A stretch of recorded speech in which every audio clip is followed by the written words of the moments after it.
د ننګرهار ولایت د برېښنا شرکت نوي رئیس امید صبا تر ټاکل کېدو وروسته د چنګاښ په 14مه د یادې ادارې کارکونکو ته تر پیژندنې وروسته په رسمي ډول خپله دنده پیل کړه. د برېښنا شرکت عمومي ریاست د سوداګرۍ څانګې مسؤل په مشرۍ د نوي رئیس د پیژندنې پلاوي لومړی د جلال آباد په شاهي ماڼۍ کې ننګرهار والي محمد غلام منګل سره ناسته وکړه. د دې ناستې پر مهال سلاکار وزیر ننګرهار والي محمد غلام منګل نوي رئیس ته د مبارکۍ ترڅنګ په چارو کې د همکارۍ ډاډ ورکړل او همدارا د دې ادارې د پخواني سرپرست انجینر محمد ناصر قریشي د ترسره شوو کړنو څخه مننه وکړه. نوموړي د برېښنا نوي رئیس ته سپارښتنه وکړه چې د قانون په چوکاټ کې خپلې کړنې ترسره او د دې ولایت د ولسونو لپاره د برېښنا سهولتونو برابرولو په موخه کړندۍ هلې ځلې وکړي او په دغه چاره کې به ورسره د ولایت مقام هر ډول همکاري وکړي. وروسته د ولایت مقام بشري سرچینو رئیس عبدالرؤف مومن او د برېښنا شرکت عمومي ریاست سوداګرۍ څانګې رئیس له لوري د ننګرهار برېښنا شرکت نوي رئیس امید صبا د برېښنا شرکت په ریاست د دې ادارې کارکونکو ته د یوې غونډې په ترڅ کې وروپېژندل شو.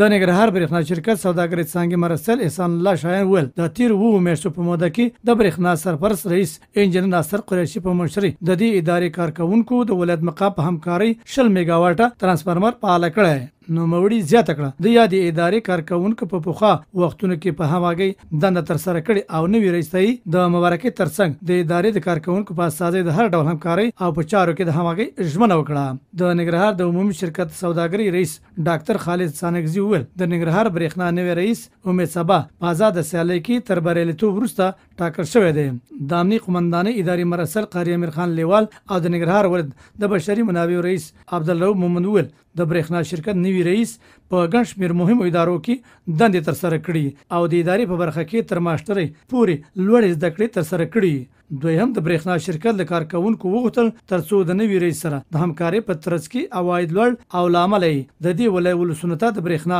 فعالېدو زمینه برابر کړي. د برېښنا نوي رئیس امید صبا د برېښنا شرکت د عمومي ریاست او ننګرهار ولایت مقام څخه مننه وکړه چې پر نوموړي د دې ستر مسؤلیت په موخه اعتبار وکړ او ژمنه وکړه چې د قانون په چوکاټ کې د خپل مسؤلیتونو او صلاحیتونو په ترڅ کې به د ولایت کې د برېښنا د فعال ساتلو هڅې وکړي.